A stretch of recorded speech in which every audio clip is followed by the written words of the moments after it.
आज शिक्षण सप्ताहांतर्गत जिल्हा परिषद प्राथमिक केंद्र शाळा गादेगाव या ठिकाणी वृक्षारोपण करण्यात आले। खड्डे खोदून त्यामध्ये वृक्षांची लागवड करण्यात आली।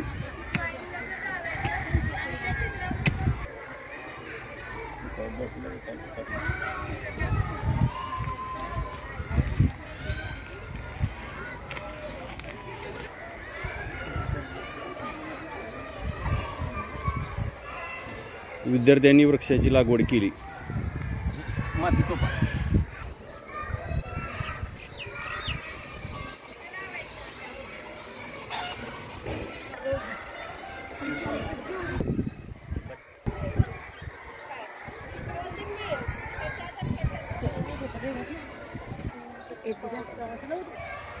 वृक्षारोपण करताना शाळेतील विद्यार्थिनी, समवेत शिक्षक वृंद